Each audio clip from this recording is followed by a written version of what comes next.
In the Manus Reader, under the title The Religion of Free Man, it's pointed out that despite the natural difficulties which surround any attempt to arrive at the convictions of men who may be said to have been free, one thing is certain.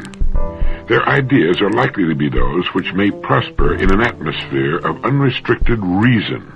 And no one can quarrel with the claim that a free man is a man who is determined to think for himself. This freedom of mind, moreover, is of greater importance than political freedom in making a definition. It will be conceded, for example, that Socrates, whose liberty was curtailed by his Athenian judges and whose life was ended by their decree, was nevertheless a freer man than those who condemned him. There's a natural tendency on the part of Americans to think of themselves as free, and, politically speaking, little doubt but that the institutions of the United States afford explicit recognition of the right of human beings to be free. An inquiry of this sort, then, may well begin with an examination of the religion of the men who shaped those institutions. Even if the religion or religions of the Founding Fathers suffer from obscurity, this obscurity may itself be of considerable significance, since the most easily defined religions are not necessarily the best. On the contrary, if true religion is an inward thing, the reverse may be true. One clear contrast between the political leaders of the present and those of the period of the American Revolution lies in their respective relations to the religious orthodoxy of their times. Our present leaders seem to seek orthodoxy with eagerness, as an obligation perhaps of sound politics.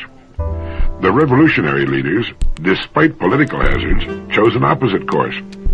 In History and Social Intelligence, published in 1926, Harry Elmer Barnes collected evidence to show that the majority of distinguished Americans in the generation of the Fathers were not even professing Christians. Students in intellectual history have observed that the best single example of the ideas of the Founding Fathers is found in Robert Ingersoll, the great freethinker who came a century later. In a sermon on Ingersoll, a Unitarian clergyman, Minot J. Savage, said, his, Ingersoll's, ideas were very largely those of Voltaire, of Gibbon, of Hume, of Thomas Paine, of Thomas Jefferson, of Benjamin Franklin, and of a good many other of our prominent revolutionary heroes.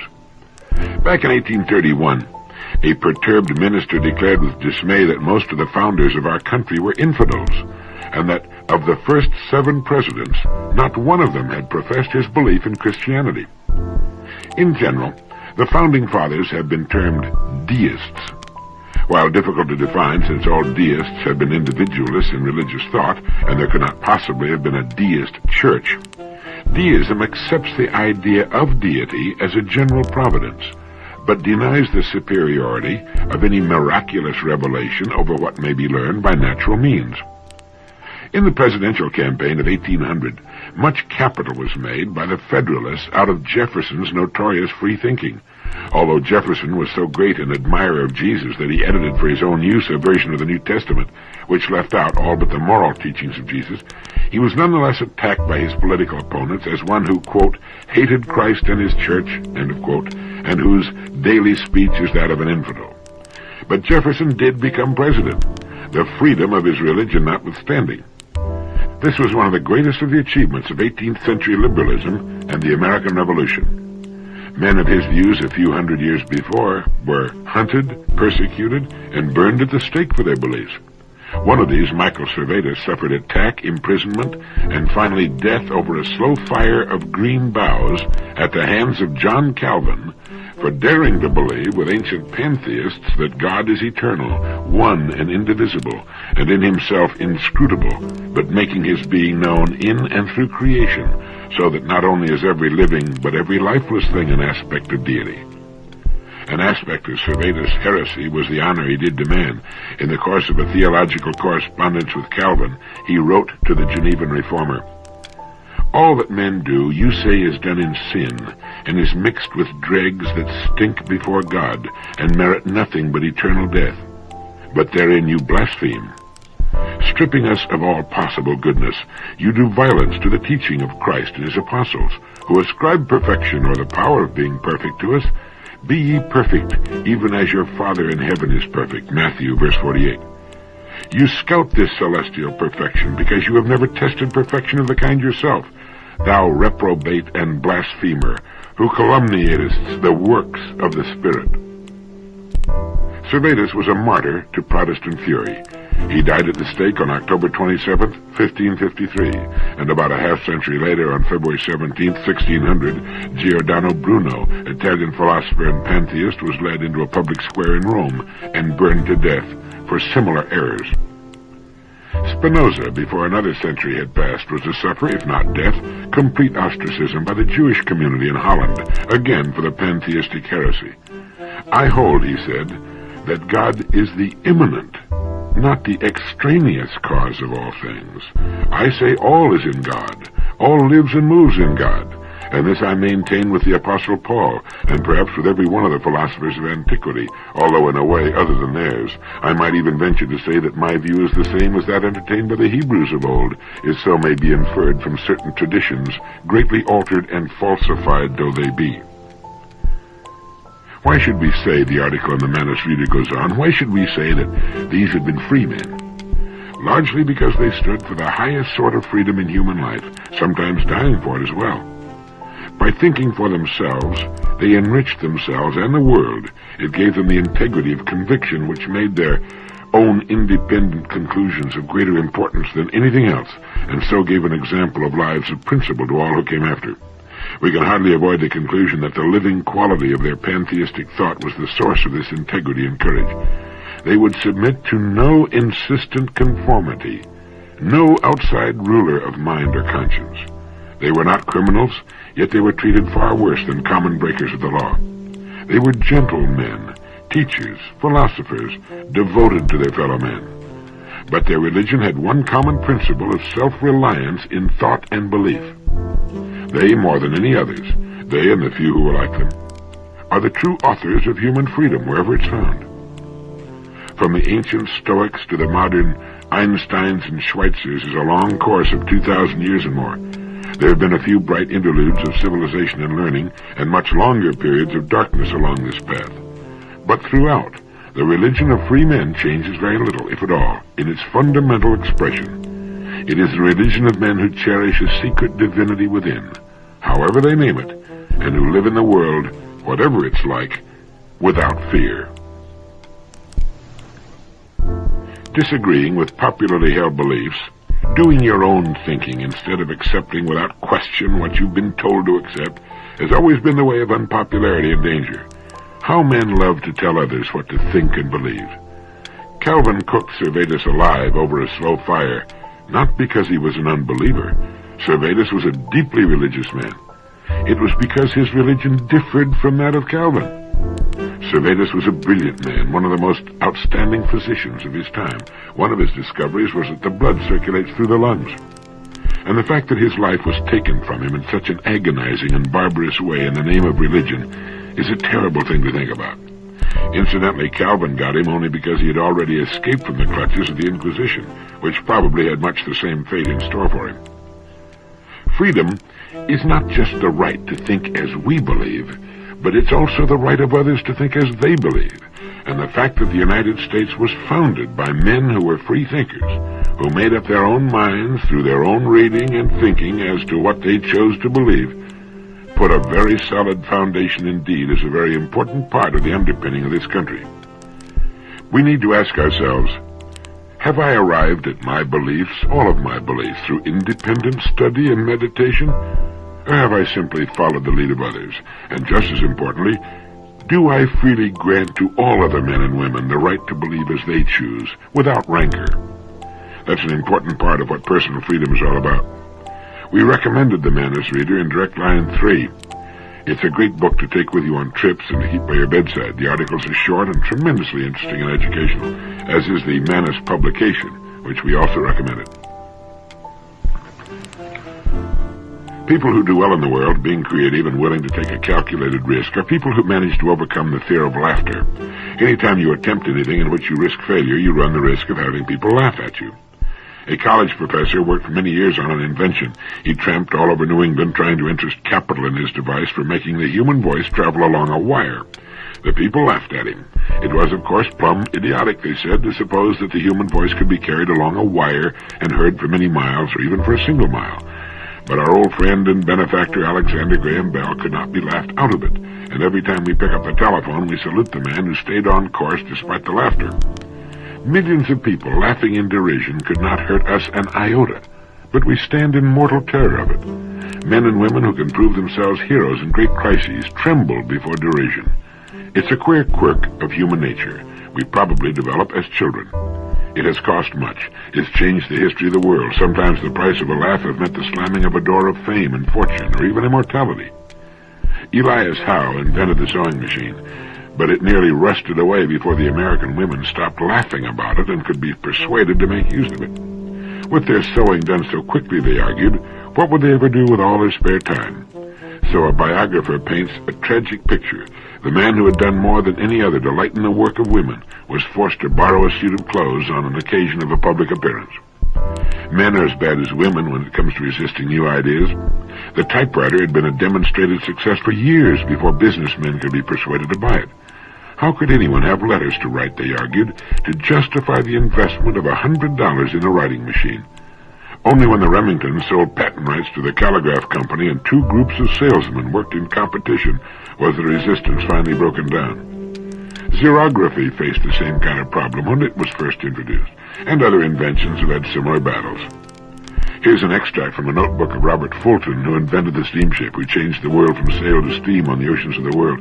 He wrote, "As I had occasion daily to pass to and from the shipyard where my boat was in progress, I often loitered near the groups of strangers and heard various remarks as to the object of this new vehicle. The language was uniformly that of scorn, sneer, or ridicule. The loud laugh often rose at my expense, the dry jest, the wise calculations of losses or expenditures, the dull repetition of Fulton's folly. Never did a single encouraging remark, a bright hope, a warm wish cross my path. Never did a single encouraging remark, a bright hope, a warm wish cross my path." And that's about what you can expect when you try something new. Emerson once commented that no one ever falls ill, but that passers-by idly hope that he will die. And the same perversity and built-in envy cause people to think or hope that any new idea or plan that runs counter to established principle will fail. Speaking of Emerson, he also wrote, "Pythagoras was misunderstood, and Socrates, and Jesus, and Luther, and Copernicus, and Galileo, and Newton, and every pure and wise spirit that ever took flesh. To be great is to be misunderstood." In his One-Dimensional Man, Herbert Marcuse points out that people now have more opportunity for education, with the classics coming to life and gaining wide distribution, but he says, they come to life as other than themselves. They are deprived of their antagonistic force, of the estrangement which was the very dimension of their truth. The intent and function of these works have thus fundamentally changed. If they once stood in contradiction to the status quo, this contradiction is now flattened out. You know, we tend to forget that the greatest people, the greatest writers, the greatest teachers, were for the most part in violent disagreement with their times and the way things were being done. We seem to have become so flabby in our acceptance of anything that we fail to do anything personally about what we see about it. Norman Cousins has written that the biggest issue of all in the years just ahead is not just the squandering of physical resources, but the squandering of human resources. From the child in school, slowed down to a kind of Disney world of happy passivity, to the now grown adult, we've come to believe that what is best. Have we learned to think? Do we look at our products and services, our jobs, with the glaring, critical eye of suspicion, knowing with every fiber of our being that they're not nearly good enough, not nearly what they can be? We have abundant proof that our system of individual freedom works best, but instead of trying to find ways of making it better, we tend to cling to the ways of the past. What constitutes failure? What does a person have to do or not do in order to fail?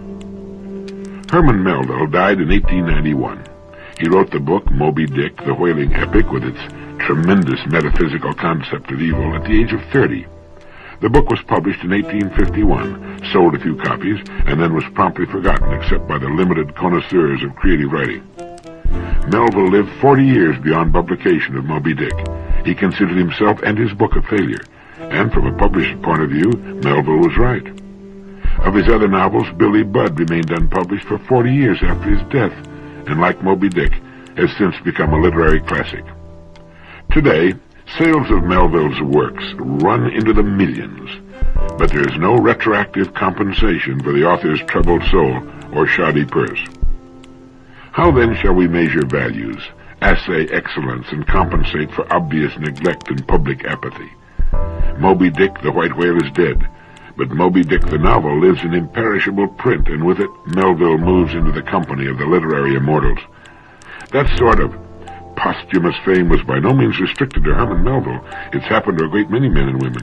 It was true of Henry Thoreau and Edgar Allan Poe. It was also true of Jesus Christ. So what is failure? Failure does not come to a person because he is not recognized by the multitudes during his lifetime or ever. Our success or failure has nothing to do with the opinions of others. It has only to do with our own opinion of ourselves and what we're doing. Getting back to Thoreau for a moment, when he had to take most of his unsold books back home from his publishers, it didn't seem to bother him at all. In fact, he made the comment that he had a library consisting of over 700 volumes, most of which he had written himself. The only person that can be called a failure is that person who tries to succeed at nothing. Success, as far as a person is concerned, does not lie in achievement. It lies in striving, reaching, attempting. Any person who decides upon a course of action he deems to be worthy of him and sets out to accomplish that goal is a success right then and there. Therefore, failure consists not in failing to reach our goals, but rather in not establishing them. Failure consists of not trying, and certainly Melville and all the others who were not recognized until long after their death were successful during their lives because of the fact that they strove all of their lives and gave to their work the best that was in them. And for every Melville that we read about, there have been millions of men and women equally successful, of whom we'll never hear. People who didn't write books or try to save the world, but who, in their own quiet way, in their own places, gave to what they had chosen the best that was in them. Melville must have known deep within himself when he finished the last page of Moby Dick that he had not failed, just as each of us knows how much of himself he's giving to what it's been given him, what he has chosen to do.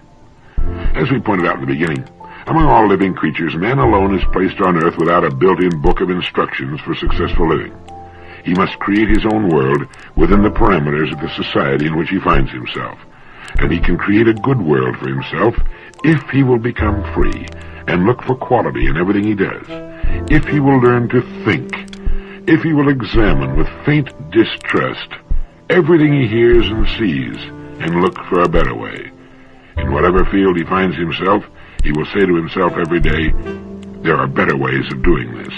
My job is to seek them out, and make as his guidelines in seeking a better way those two unfailing guideposts, quality and simplicity. The force behind every human action is its goal. What's your goal? Is it clear in your mind? And we should not let the doubt and criticism of others shake our self-confidence. Self-confidence is like a psychological credit card. It's good wherever it's presented, and it can command in time unlimited credit, unlimited opportunities. And for every one of our problems, there is a corresponding opportunity for a great career in business or in government or the social services. When something angers you, you're face to face with opportunity. The thing that made Mark Twain so great was his great burning anger at the inhumanity and ridiculousness of man. The same was true of Tolstoy, Dostoevsky, and Voltaire. And behind every improvement of man was a dissatisfied, critical mind. Advances don't come from groups of happy, well-adjusted, well-integrated people. They come from nonconformists who refuse to buy the status quo, people with a healthy curiosity, a wonderful freedom of mind, and the inner security to take a chance.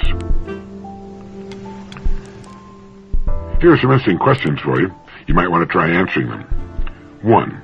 If you could completely change places with any other person in the world, would you do it? And who would that person be? 2. If you could work at any job you could choose, would that work be different from the work you're now doing? 3. If you could live in any part of the country you want to live in, would you move from where you're now living? 4. If you could go back to age 12 and live your life from that point over again, would you do it? Studies indicated that the great majority of people, even though they evince a certain amount of dissatisfaction with their present lives and don't seem to be as happy as they might be, will answer no to all 4 questions. What brought this to mind is an attorney friend of mine who confided that now that he's accomplished everything he's worked and struggled for so long to achieve, he finds himself depressed more and more of the time. He has a fine practice and an excellent income, a beautiful home, a wife and children to whom he's devoted. In fact, everything is finally just as he'd planned it for so many years. And for no reason that he can put his finger on, all the fun and enthusiasm has strangely disappeared. He's listless and unhappy, and he can't think of a single reason why. This has become a common modern melody, and it's what so often happens when a person runs out of goals. This is when the game of life begins to go to pot, and the person needs to remind himself of some of the basic rules for successful, enthusiastic living. And the first rule is that a human being must have something worthwhile toward which he's working. Without that, everything else, even the most remarkable achievements of the past and all the trappings of worldly success, tend to turn sour. Achieving our life goals can be compared to opening our presents on Christmas morning and watching those we love open theirs. We look forward to the day, plan, and work toward it. Suddenly it's there. All the presents have been opened, and then what? Well, we must then turn our thoughts and attention to other things.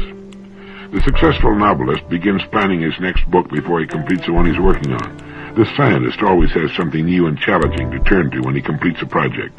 The teacher has a new class coming up. The young family has children to raise and get through school, the new home to buy, the promotion to work for. But for millions who reach their 40s and 50s and find they've done all they set out to do, and that there are no new challenges to give them stimulus and direction, there often comes the most trying time of their lives, the search for meaning, for new meaning. And it must be found if the old interest and vitality are to be restored to their lives, if they're to achieve renewal as persons. If they understand this, even the search for new meaning can bring new interest into their lives. They've got to say to themselves, all right, I've done what I set out to do. Now I must find something new and interesting to do. Getting back to our questions, the thought of going back to age 12 fills most people with a dread bordering on horror. They wouldn't do it for anything. And the upshot of the whole thing is that most people are living lives they themselves have fashioned and have or are getting what they really want, or at least what they're willing to settle for.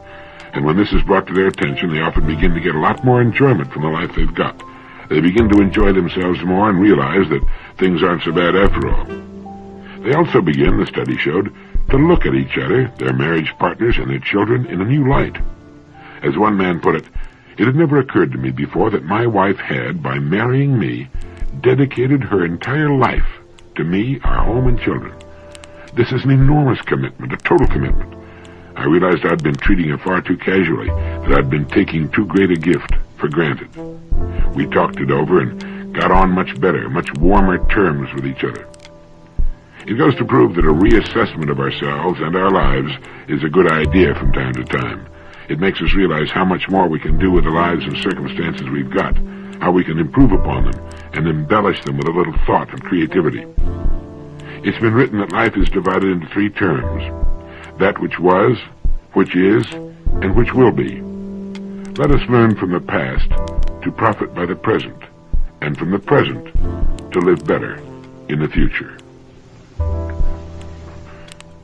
Many years ago, while I was recuperating from an operation, someone sent me a little piece I enjoyed very much. It's titled, "Slow Me Down, Lord," and it goes like this. "Slow me down, Lord, ease the pounding of my heart by the quieting of my mind. Steady my hurried pace with a vision of the eternal reach of time. Give me, amid the confusion of the day, the calmness of the everlasting hills. Break the tensions of my nerves and muscles with the soothing music of the singing streams that still live in my memory. Help me to know the magical restoring power of sleep. Teach me the art of taking minute vacations, of slowing down to look at a flower, chat with a friend, to pat a dog, to answer a child's question, to read a few lines from a good book. Remind me each day of the fable of the hare and the tortoise, that I may know that the race is not always to the swift, that there is more to life than increasing its speed. Let me look upward into the branches of the towering oak and know that it grew slowly and well. Slow me down, Lord, and inspire me to send my roots deep into the soil of life's enduring values, that I may grow more surely toward the stars. Thank you. you.